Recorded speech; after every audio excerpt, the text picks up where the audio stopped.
Welcome to our channel HASHMICLINICS.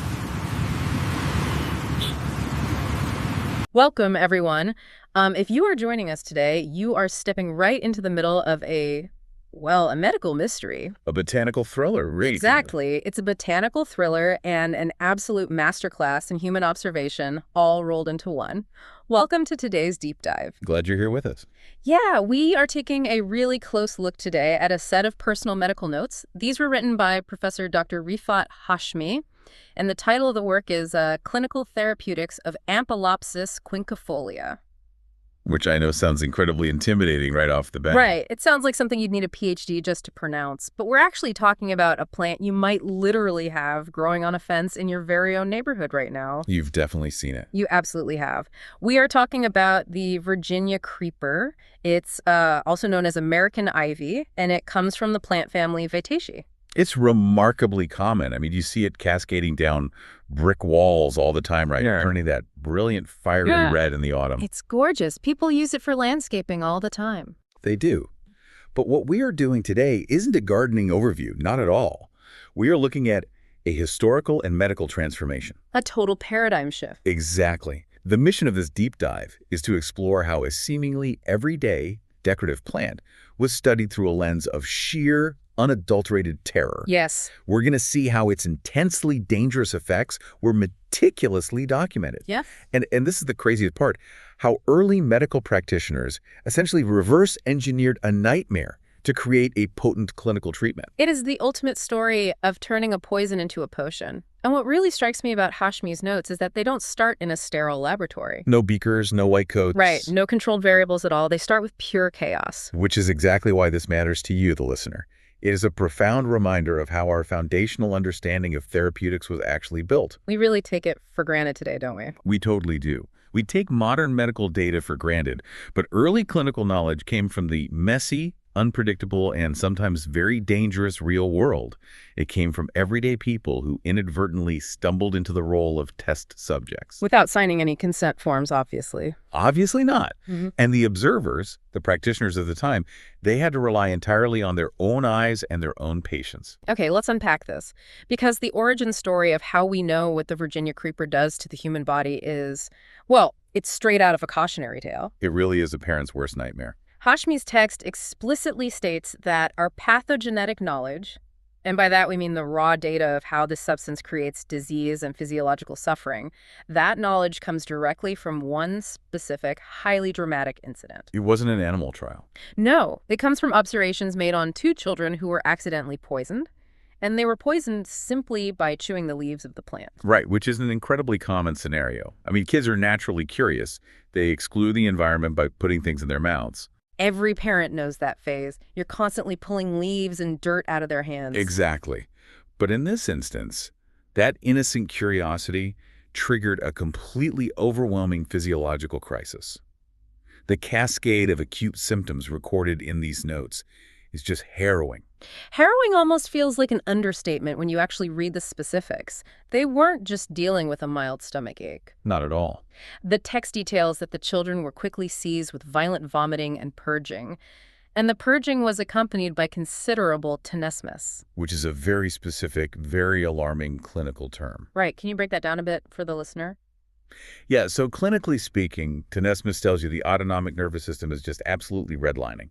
It's not just an upset stomach, it's a localized biological panic. A panic. That's a great way to put it. It's this constant agonizing cramping and straining, even when there's literally nothing left in the system to expel. God, that sounds awful. It's the body operating in a state of absolute extremity. And the physical toll of that extreme reaction was immediate. Following this violent expulsion of fluids, the children went into a state of total systemic collapse. Hashmi mentions the sweating, right? Yes. We are talking about profuse sweating and a radically faint pulse. The body had essentially spent all of its energetic reserves just trying to purge whatever botanical toxin was in those leaves. It's like the body threw every single defense mechanism it had all at once. Exactly, leading to a precarious, life-threatening exhaustion. And just, I mean, imagine you're a parent or even just a neighbor witnessing this. Your instinct is sheer panic. You see these kids go from chewing a leaf in the yard to a total biological crash in a matter of hours. The helplessness would be overwhelming. Totally. But then Hashmi's notes describe something that feels almost like a mechanic from a horror movie. Following that terrifying collapse, the children fell into a deep sleep. What's fascinating here is the rigid, almost mechanical timing of that reaction. It wasn't just them passing out for the night. No, that deep sleep wasn't a restorative healing rest. It was a biologically enforced holding pattern, and it lasted for exactly 2 hours. Exactly 2 hours. Yes. They were essentially trapped in this bizarre, involuntary physiological loop. It honestly reminds me of when your computer initiates a force system update that you absolutely cannot cancel. That is a perfect analogy. Right. The screen goes black, you're locked out, and you just have to sit there and wait. Except in this case, when that 2-hour timer was up, the system didn't reboot cleanly. It crashed again. It hard crashed. The notes are incredibly clear on this point. The children were aroused from this deep sleep solely by the violent return of the vomiting and the purging. It didn't taper off. No! It just threw them right back into the exact same cycle of violent sickness. And layered on top of that looping cycle of sickness, they presented with dilated pupils that lasted for hours and hours after the initial attack began. Which is a huge red flag neurologically, right? Yeah, massive. In pharmacology and toxicology, prolonged dilated pupils mydriasis. That indicates a massive sympathetic nervous system misfire. Like the fight or flight response getting stuck in the on position. Exactly. It's a massive adrenaline dump or a severe anticholinergic effect.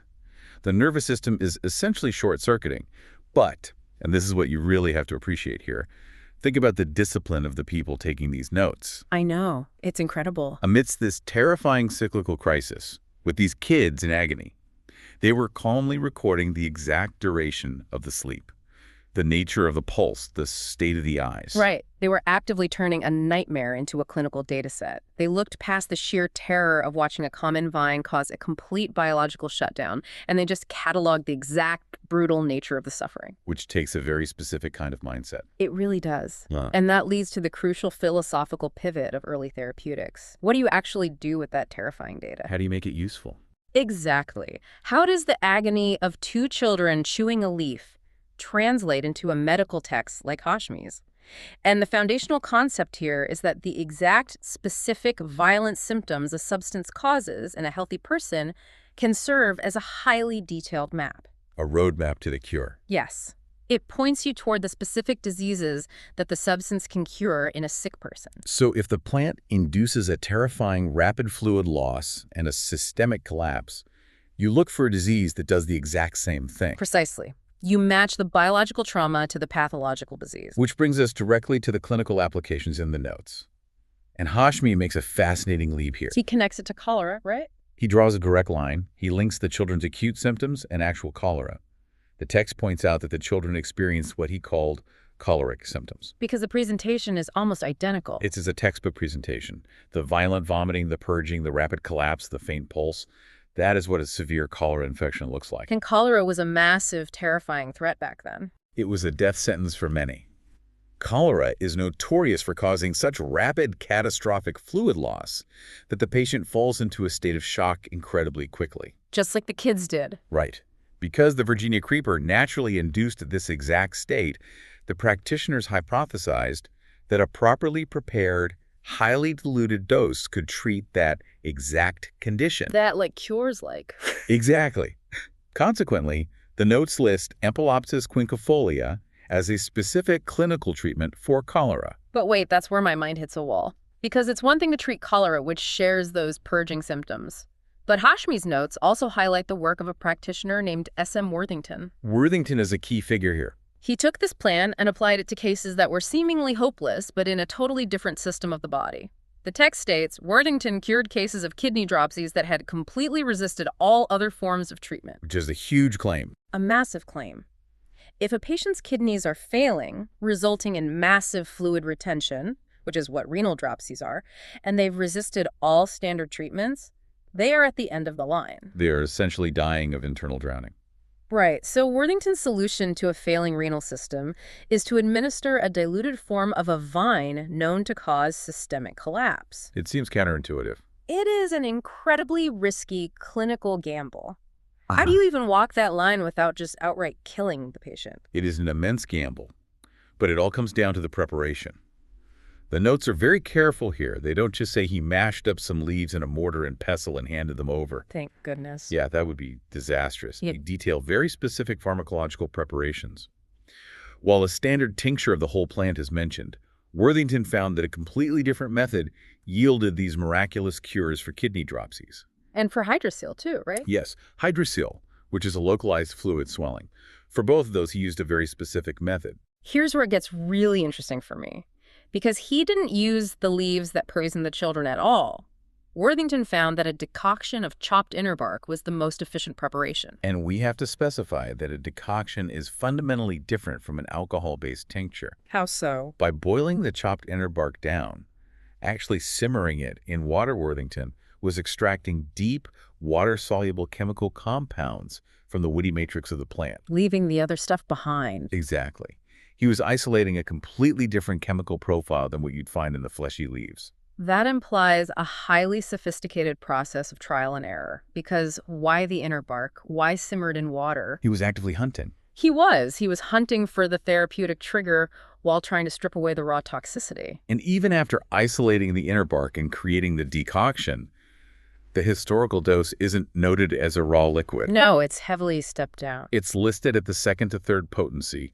They took that concentrated decoction and diluted it multiple times. They were literally walking a pharmaceutical tightrope. That's the perfect way to visualize it. They were trying to retain the plant's energetic ability to shock the kidneys back into function without triggering the violent purging and collapse seen in the accidental poisoning. And this painstaking tightrope walk revealed a symptom picture that is bizarrely, almost unbelievably specific. It really is. When you read the totality of Hashmi's notes on Ampelopsis, it stops sounding like a generalized reaction to a toxin. Oh. It starts sounding like a hyper-specific lock and key mechanism within human biology. It really does. I want to dive into the physical mapping of the pain recorded in these notes, because it's not just a generalized ache or a generic fatigue. It's pinpoint accurate. Yes.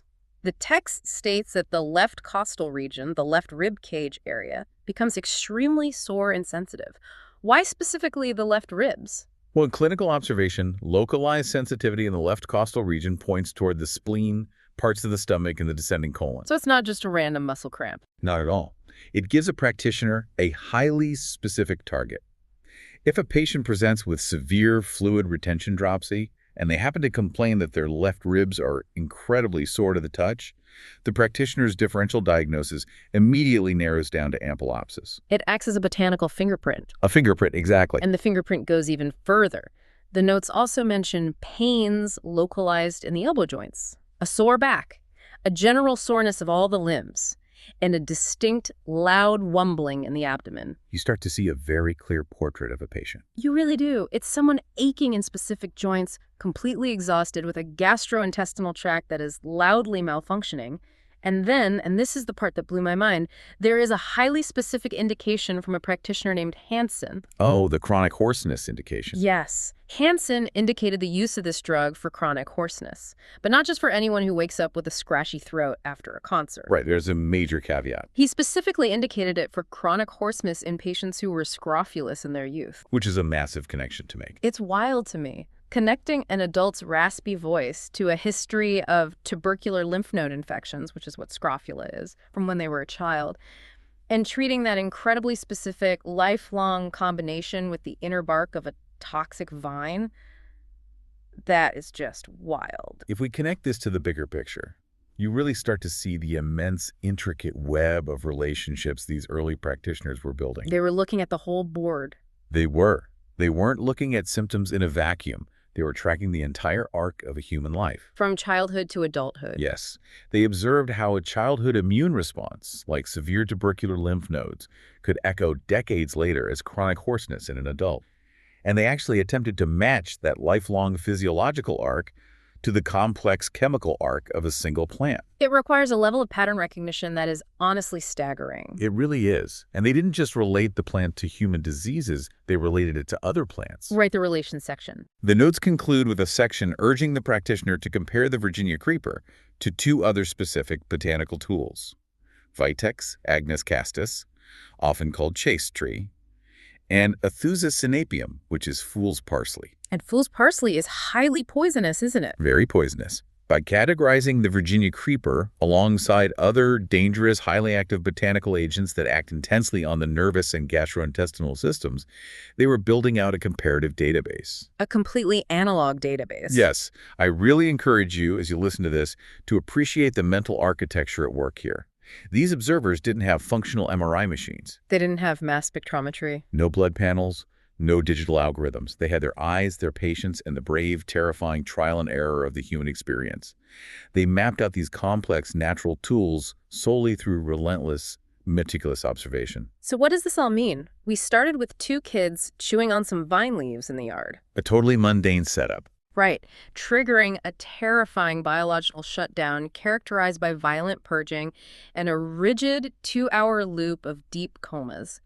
And from that chaotic, accidental nightmare, an entire therapeutic profile was systematically extracted. It means that the world around us is absolutely brimming with hidden, potent properties. It's all around us. But that knowledge isn't just handed to us. That vine growing up the side of the house isn't just a decoration. It is a complex chemical factory. A factory hiding in plain sight. Exactly. Modern medicine was built on the terrifying, undocumented sacrifices of everyday people who accidentally engaged with these factories. The ultimate guinea pigs. Yeah. Turning that chaos into a clinical database, figuring out how to simmer the inner bark to cure a failing kidney.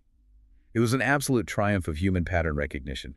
It bridges that terrifying razor-thin gap between a deadly poison and a miraculous cure. It really changes the way you look at the natural world entirely. But before we wrap up today, I want to leave you with a lingering mystery drawn straight from Hashmi's notes. Oh, this is my favorite part.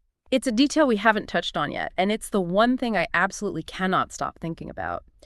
Amidst all the violent symptoms, the dropsies, and the sore left ribs, the notes specify that the symptoms brought on or treated by this drug are generally worse at a very specific time of day. They pinpoint it. They say it is specifically worse at about 6 p.m.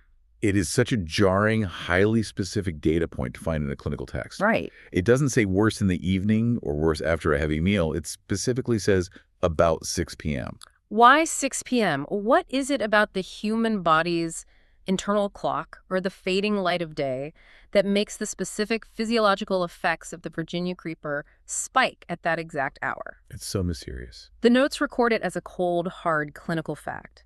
But they leave the why completely unexplained. It's an ultra-specific detail that invites you to wonder about the rigid timing of our own biology. Does it connect to our circadian rhythm? Maybe.